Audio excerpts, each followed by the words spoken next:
नमस्कार दोस्तों। आज हम बात करते हैं एक ऐसी फैमिली की, एक ऐसे परिवार की जो कि गाजियाबाद में अपना घर खरीदने आ रहा है, जिसमें पिता का कहना है दिल्ली के पास होना चाहिए, माँ का कहना है मार्केट और स्कूल के पास होना चाहिए, बच्चों का कहना है मेट्रो हो, अच्छी लोकेशन हो, लग्जरी लाइफ हो। तो और इन सारी चीज़ों में पिताजी का सिर्फ ध्यान एक चीज़ में होता है कि हमारी सारी चीज़ें तो हों पर बजट फ्रेंडली हो। अब सवाल आता है इन सारी जरूरतों का बैलेंस कहाँ मिलेगा। यहीं से शुरू होती है हमारी कहानी वसुंधरा की, क्योंकि वसुंधरा सिर्फ गाजियाबाद का एक रेसिडेंशियल एरिया नहीं, एक ऐसा माइक्रो मार्केट है जहां लोकेशन की कनेक्टिविटी, फैमिली लिविंग और प्रॉपर्टी इन्वेस्टमेंट चारों चीजें एक साथ देखने को मिलती हैं। लेकिन असली सवाल यह है, सेक्टर 1 से सेक्टर 19 तक आपके क्लाइंट्स के लिए कौन सा सेक्टर। आज के वीडियो में हम वसुंधरा सिर्फ घूमेंगे नहीं, बल्कि हम प्रॉपर्टी कंसेंट की नज़र से देखेंगे। सबसे पहले दोस्तों हम बात करते हैं लोकेशन की। लोकेशन की बात करते हैं, वसुंधरा गाजियाबाद का एक प्रमुख रेसिडेंशियल क्षेत्र है और दिल्ली बॉर्डर के ये काफ़ी नज़दीक है। कनेक्टिविटी के मामले में सबसे बड़ी ताकत यही है। इसके आसपास इंदिरापुरम, वैशाली, कौशाम्बी और मोहन नगर जैसे प्रमुख इलाके आते हैं। यानी अगर कोई क्लाइंट आपसे कहता है मुझे दिल्ली से बहुत दूर नहीं जाना, लेकिन दिल्ली के मुकाबले अपना बजट भी मैनेज करना है, दिल्ली से दूर भी नहीं जाना है, उसका बजट भी मैनेज करना है, तो वसुंधरा उन लोकेशन में से एक हो सकती है जिसे आप एक अपनी शॉर्ट लिस्ट में जरूर रखें। और यही वजह है वसुंधरा को समझाना सिर्फ एक सेक्टर की जानकारी नहीं, आपको पूरे माइक्रो मार्केट की जानकारी के बारे में समझना पड़ेगा। तो दोस्तों अब हम बात करते हैं वसुंधरा के स्टार्टिंग के सेक्टरों में, सेक्टर 1 से 5 के बीच में। सेक्टर 1 से 5 के बीच में हम आपको जानकारी दे दें, अगर आप क्लाइंट्स हैं या फिर प्रॉपर्टी में नए आए हुए हैं, आप प्रॉपर्टी डीलिंग का काम कर रहे हैं, ब्रोकर हैं, कुछ भी हैं, तो ये सबके लिए वीडियो महत्वपूर्ण होने वाली है, क्योंकि मैं सेक्टर जो अभी आपको बताने जा रहा हूँ वसुंधरा 1 से 5 के बीच की जानकारी देने जा रहा हूँ। नॉर्मल में बाकी आपको जानकारी मिल जाएगी दूसरे पेजों में। तो अभी जो सेक्टर 1 में जो वसुंधरा का सबसे डेवलप और पुराना सेक्टर जो है वो सेक्टर 1 है। इसमें आपको बिल्डर फ्लोर मिल जाएंगे, अलग अलग साइजेस मिल जाएंगे, 90 metre, 120 metre, 128 metre, 200 metre, 250 metre, इस तरीके के साइजेस कटे हुए हैं। और हम बात करते हैं अगर सेक्टर 2 में, तो सेक्टर 2 में भी बिल्डर फ्लोर आपको मिल जाएंगे, हाई राइज मिल जाएंगे, सोसाइटी मिल जाएंगे, कुछ लक्ष्मी सेलिब्रेशन हो गई, एसजी ओएसिस हो गई, ये आपका 2 में हाई राइज बनी हुई है, मेट्रो स्वीट्स ग्लिट्स बनी हुई है, अच्छी सोसाइटी है।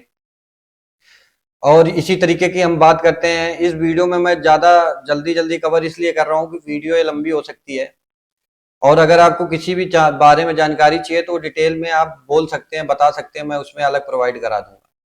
अब हम आते हैं सेक्टर 3 की तरफ। सेक्टर 3 में आपको बिल्डर फ्लोर मिल जाएंगे, कुछ एक दो सोसाइटी मिल जाएंगी, रेल विहार हो गई, रेल कुंज हो गई, इस टाइप की सोसाइटी भी है। और अगर हम बात करें सेक्टर 4 की, तो सेक्टर 4 में जीडीए के अपार्टमेंट, ये सारी सोसाइटी मिलती हैं आपको। और यहाँ पे आपको हाई राइज भी मिल जाएगी, पर हाई राइज आपको 10-11 फ्लोर की आ जाती है। जीडीए वाले जो विदाउट लिफ्ट वाले होते हैं, इसमें आपको, ये बहुत पुरानी सोसाइटी है, 2002 में एस्टेब्लिश की गई थी। ये सेक्टर 3 हो गया, 4 हो गया, तो 4 की हम बात करते हैं। अब हम बात कर रहे हैं 5 की, जो अभी 1 से 5 सेक्टर की बात कर रहे थे। तो 5वां सेक्टर में क्या है, आपको लग्जरी प्लॉट मिल जाएंगे बड़े साइज के, और इसमें आपको 50 मीटर के भी प्लॉट मिल जाएंगे। तो अभी जानकारी दे देते हैं आपको, सेक्टर 1 से 5 के बीच में हमने आपको सारी जानकारी दे दी। ये आप क्लाइंट्स के लिए भी बहुत महत्वपूर्ण है और नए ब्रोकर्स के लिए भी। दोस्तों अब हम बात करते हैं 6 सेक्टर से लेकर 10 सेक्टर के बीच में। तो वसुंधरा का जो 6 सेक्टर है, ये आपका near by rapid metro station Sahibabad के पास है। जो ये मेट्रो लाइन जाती है, रैपिड मेट्रो जो बनी हुई है, मेरठ के लिए चली हुई है, मेरठ, दुबई और निजामुद्दीन तक जाती है। तो ये सेक्टर 6 के बिल्कुल पास में है। और सेक्टर 6 में सिर्फ आपको सोसाइटी देखने को मिलती है, गवर्नमेंट की सोसाइटी होती है, 8-7-8 फ्लोर की हाई राइज सोसाइटी होती है, काफी पुरानी। ये सेक्टर पुराना है, ये भी सेक्टर पहले स्टेब्लिश हुआ था 2002-3 के आसपास। तो आपको 6 में तो ये चीजें मिल जाती हैं। और अब हम बात करते हैं सेक्टर 7 और 8 की। तो सेक्टर 7 और 8 अभी पूरी तरीके से खाली है वसुंधरा का सेक्टर। 7 सेक्टर आपका कनेक्ट करता है इंदिरापुरम वो हिंडन वाली रोड से, और 8 सेक्टर कनेक्ट करता है रैपिड के जस्ट बगल में। तो इसमें अभी आने का है, अभी बिल्डर्स आने वाले हैं, अभी बातचीत चल रही है, 27-28 बिल्डर्स आने वाले हैं, तो हाई राइज आगे चल के काफी ज्यादा हाई राइज देखने को मिल सकती है आपको यहाँ पे 7 में 8 में, जो भी हो सकता है। अब हम बात करते हैं अगर सेक्टर 9 की, तो 9 सेक्टर में आपको प्लॉट के साइज अच्छे मिल जाएंगे, नियर बाई मार्केट मिल जाएगी, वैशाली मेट्रो के ज़्यादा नज़दीक है। अगर हम बात करें स्कूल की, तो जयपुरिया स्कूल पास में है, बहुत सारे स्कूल और हॉस्पिटल आपका सेक्टर 9 के पास पड़ते हैं, तो लोग ज़्यादा करके प्रेफरेंस करते हैं। यहाँ पे कुछ सोसाइटी पुरानी भी हैं, कुछ बिल्डर्स फ्लोर भी हैं, तो मिक्सअप है।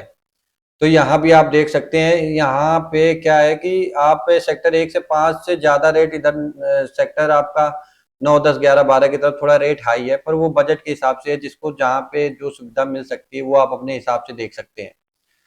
अब हम बात करते हैं अगर सेक्टर 10 की, तो सेक्टर 10 में हम बात करते हैं तो सेक्टर 10 में सारे बिल्डर फ्लोर आपको मिलेंगे।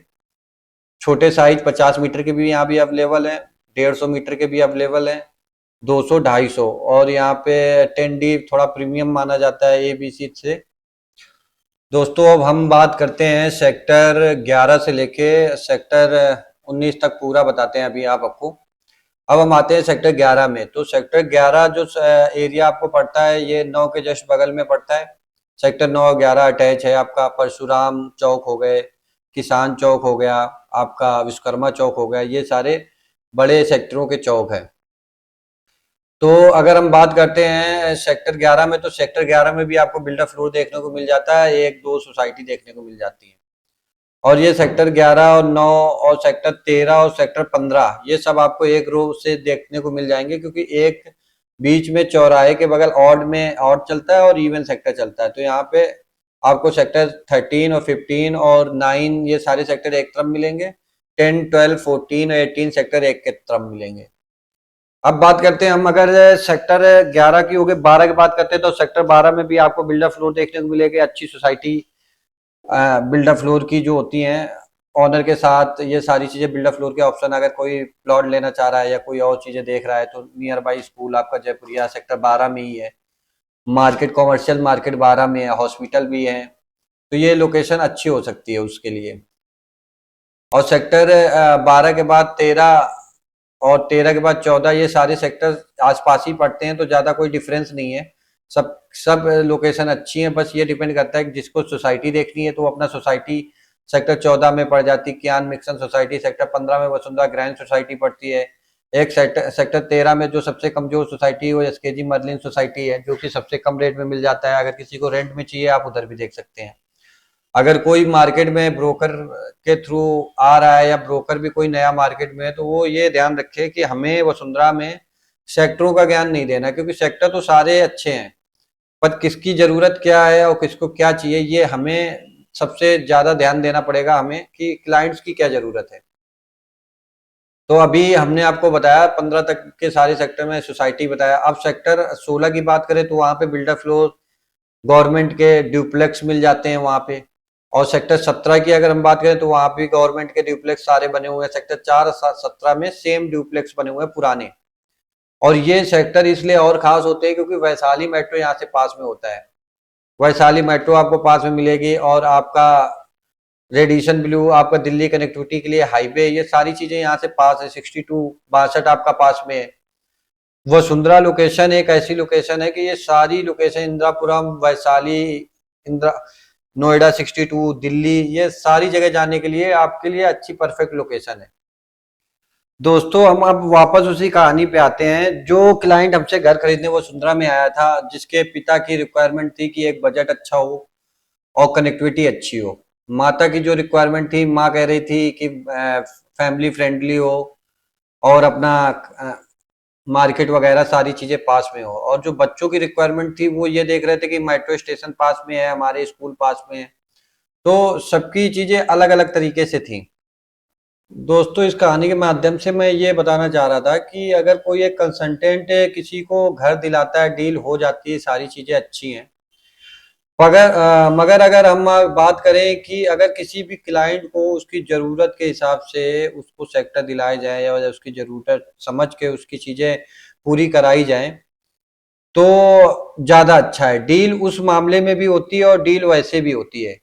एक प्रॉपर्टी सेलर होता है और एक प्रॉपर्टी कंसल्टेंट होता है। तो प्रॉपर्टी सेलर मत बनिए, किसी को अगर कोई भी चीज चाहिए तो उसकी सही चीज दिलाइए और उसकी लोकेशन पूछिए, कनेक्टिविटी पूछिए, प्रॉपर्टी की कंडीशन पूछिए, रेंटल पूछिए, और सबसे जरूरत इस बात की है कि ये पता करिए कि फ्यूचर में क्या होने वाला है उस प्रॉपर्टी का, उसमें दाम बढ़ेंगे नहीं बढ़ेंगे। दोस्तों मैं इस वीडियो में ज्यादा कुछ नहीं कहूंगा। अगर वीडियो आपको अच्छी लगी हो, तो वीडियो पसंद आई हो तो लाइक शेयर सब्सक्राइब कर लें। मैं हूं सूरज और हम सिर्फ प्रॉपर्टी के बारे में इसी तरीके की वीडियो लाते रहते हैं। कोई अगर इस प्रॉपर्टी में वसुंधरा के बारे में किसी पर्टिकुलर किसी सोसाइटी के बारे में जानना है कि वो कितने बीएचके की सोसाइटी है या रेंट कितना है इस लोकेशन के बारे में, तो पूछ सकता है। हम एनसीआर में सारी प्रॉपर्टी सारी डीलिंग के बारे में हम आपको इसी चैनल पे दिखाएंगे। मिलते हैं दोस्तों नेक्स्ट वीडियो में। हर हर महादेव दोस्तों।